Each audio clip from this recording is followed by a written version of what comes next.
Okay, it looks like we're live. Cue the music, Jeff. Well, there's a little music from a busker band playing on this bridge in Prague, Czech Republic. I think it's the St. Charles Bridge. They're playing a little bit of Central European version of Dixieland jazz. And I hope that is interesting and fun for you. It's fun for me. Hey, it's been a while since I've been on here. Let me get my face in there. There we go. To the Bohemian Disciple podcast. Things got busy around Christmas.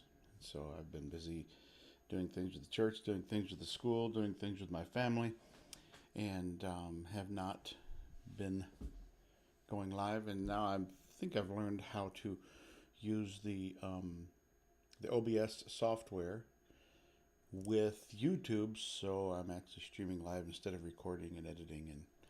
And so if I do anything stupid or say anything inappropriate, then it's going to be live.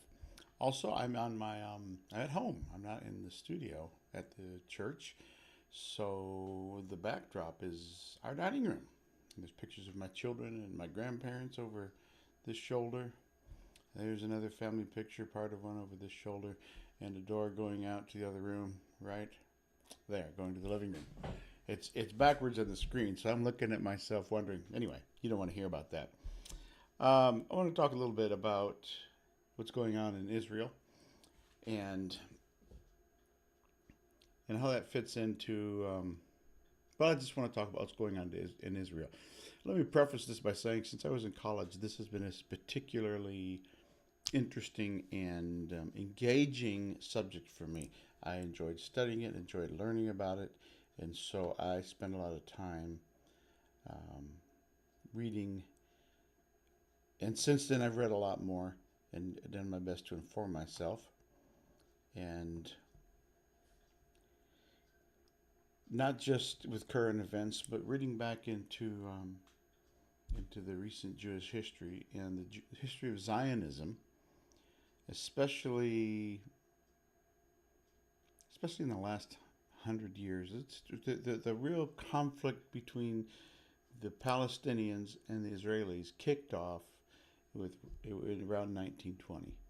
And there's been events back and forth. I'm reading a book right now called In the House of Ishmael by Gilbert Martin, and it is it accounts or recounts the sojourns of the Jewish community in Muslim countries or majority Muslim countries. Gilbert Martin also wrote a book called The History of Israel, which is very interesting. I would love to give you the title of the next book I'm going to reference, but I can't remember it. It was so long ago. It was when I started studying this stuff in Bible college.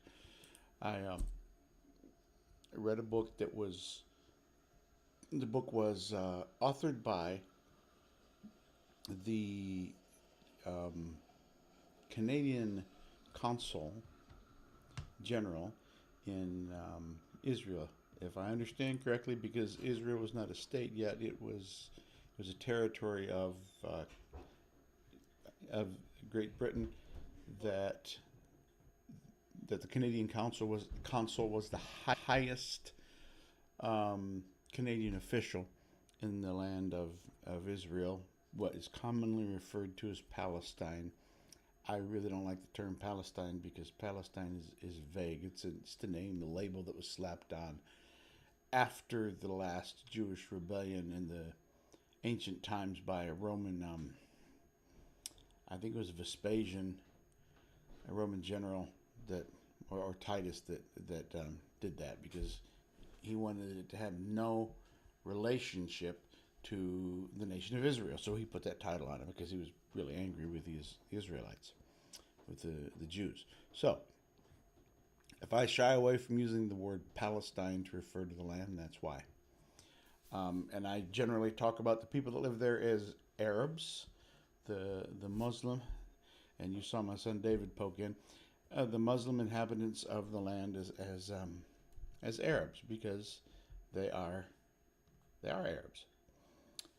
Um, and that's part of the fight in the argument between the Jews and the former inhabitants. Now, the land that we would call Israel was under the Ottoman Empire for a long time until the end of the First World War, around 1918. And it was generally inhabited by Arabs. There were very, very few Jews. The Arab kingdoms were all over the Middle East, generally stretching from, I mean, you can start with Morocco and go all the way to past the Arab world into Persia, and there were Jews everywhere. Now, they had generally been treated decently. There were times where they would be treated better than others, and worse, depending on the ruler and depending on the conditions. If something went wrong, and it's the same way in Europe, if something goes wrong, who do? You go and you blame the Jews. In Europe, it was the Jews and the Gypsies. And so the Muslims generally tolerated and treated the Jews decently. And I wouldn't even say well. They treated them decently because they were biblically, in the biblical narrative, tells us that they're cousins. They're related. They're both sons of Abraham.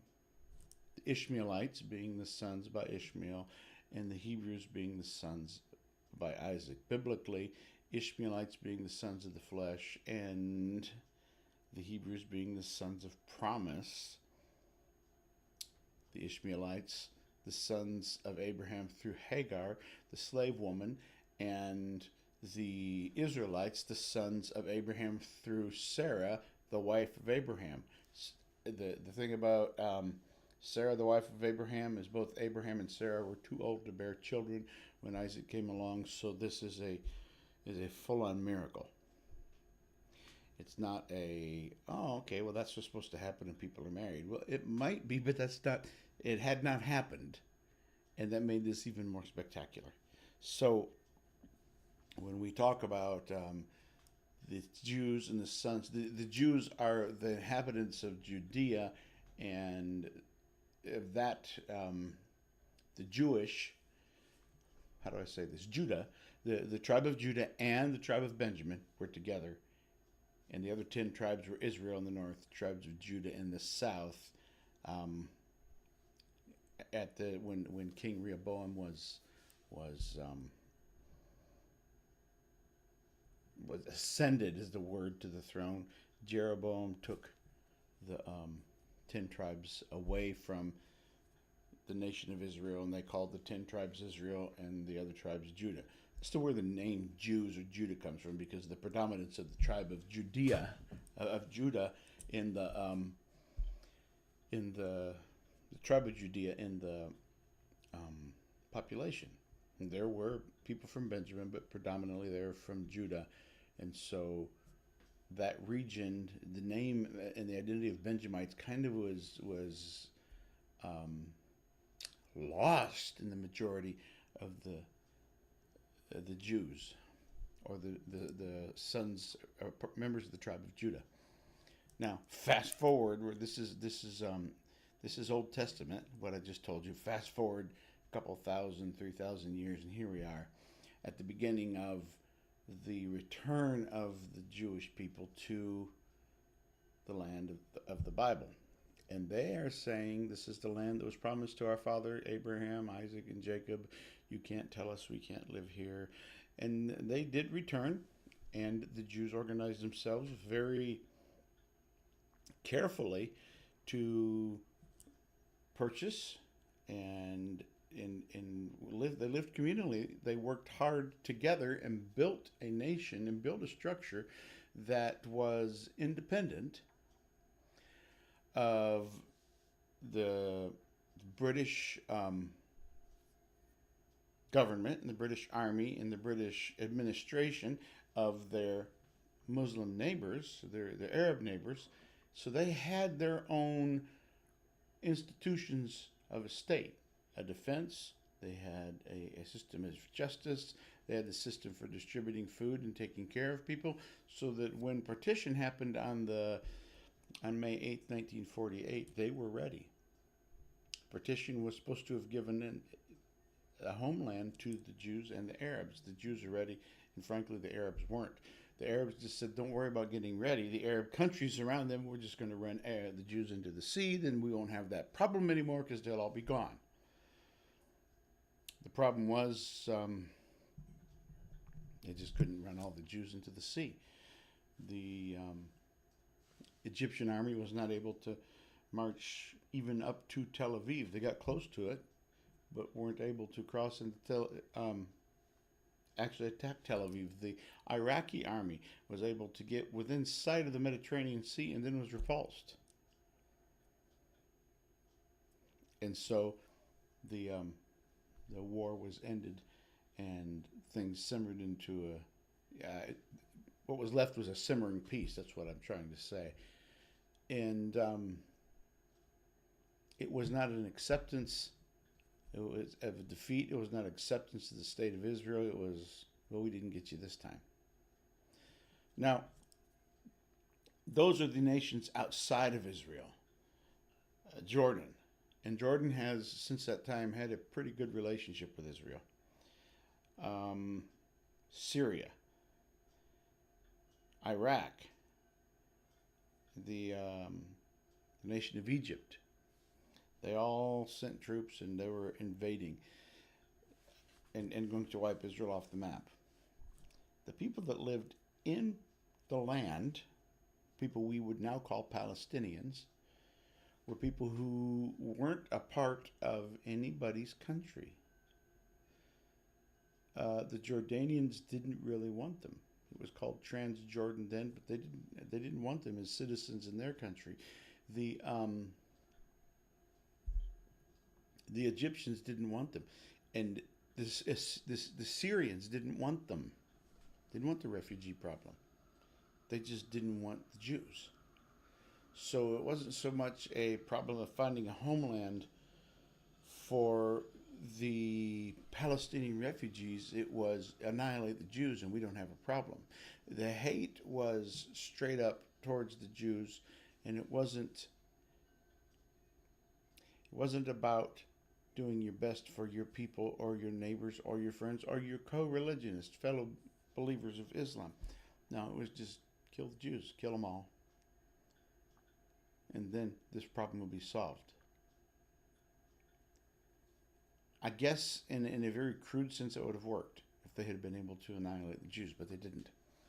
So now there's these thousands and thousands. Now today, with the descendants from 1948, there's generations of people who don't have a homeland, don't have a place.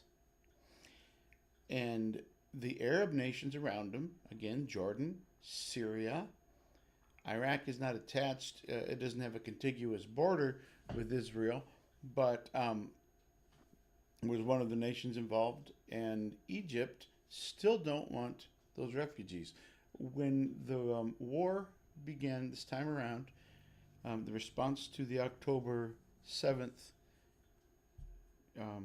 massacre, when that response started by the Israeli Defense Force, the Egyptians were not opening the border at the south end of Gaza to allow the Arab Palestinian refugees to leave.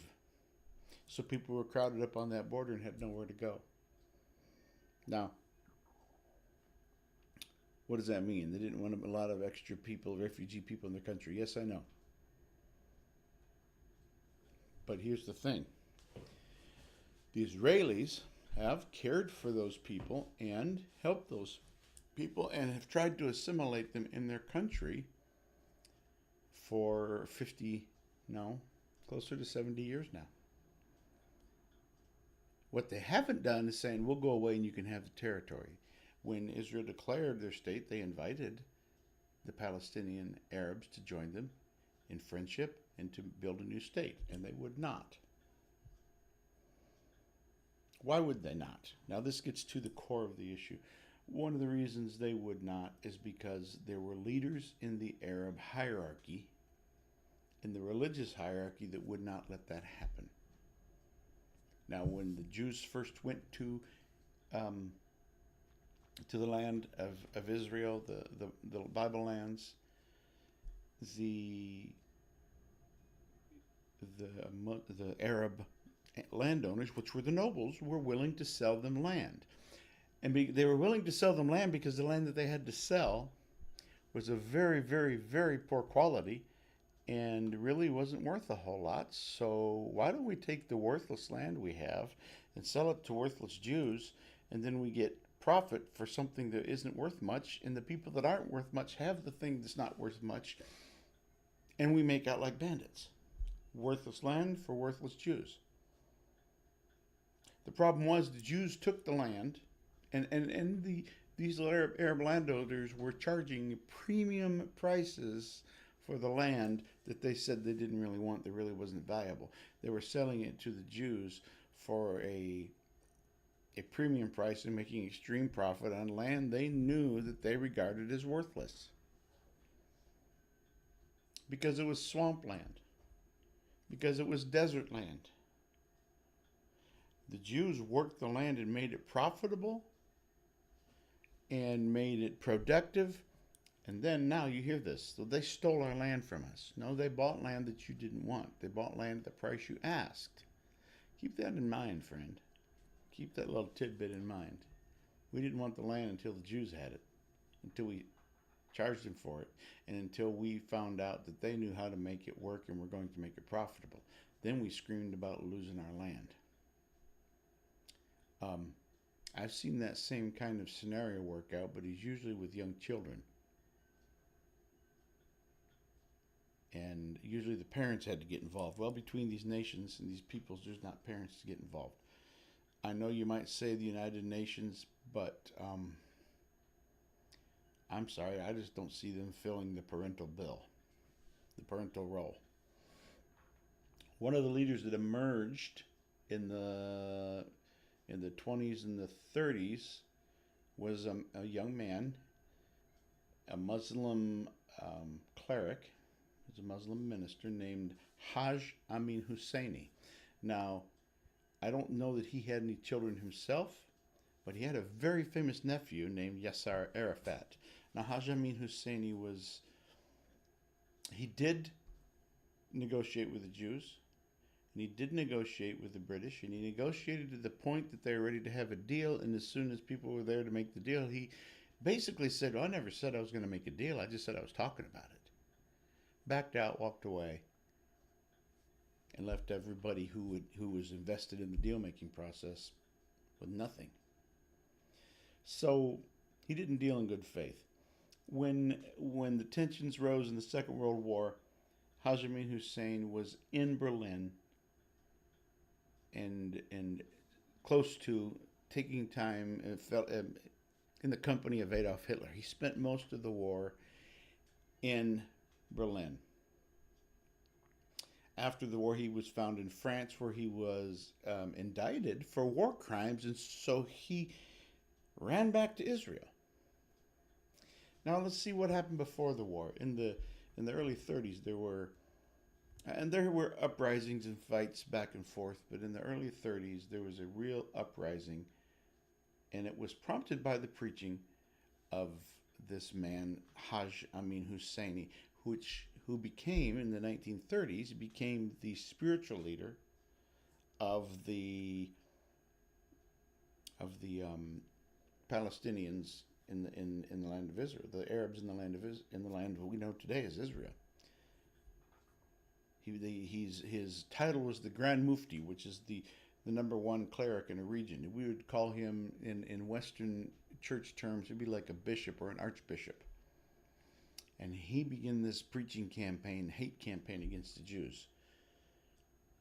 And public opinion turns, and then the Arabs rise up and begin to destroy Jewish businesses, begin to destroy Jewish homes, begin to kill Jews, slaughter them.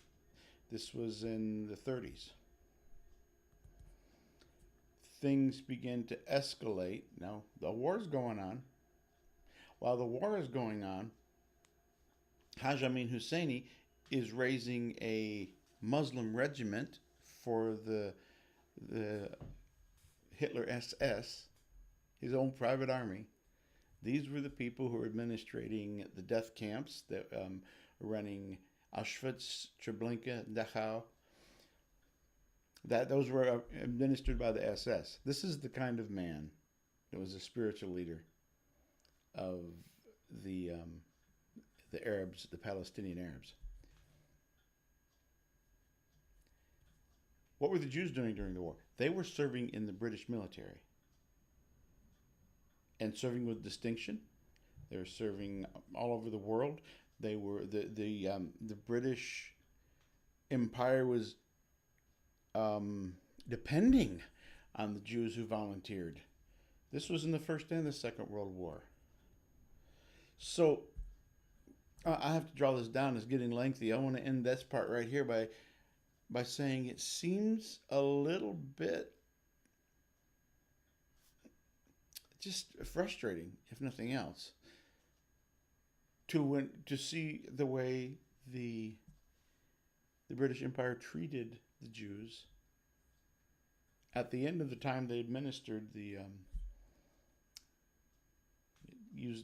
had a protectorate over the land of Palestine, the land of Israel, which was in 1948. They had held it since they had gained it in the Second World War. That was there. They didn't annex it. It didn't become a part of the country, but it was a protectorate. It was theirs to administer and to enforce the law. Why did the British Empire not act in good faith with the Jews in Palestine? We'll talk about this a little bit next time, but I think it comes down to one big word, and that is petroleum. Hey, good talking with you. Hope we can get back together soon. God bless you.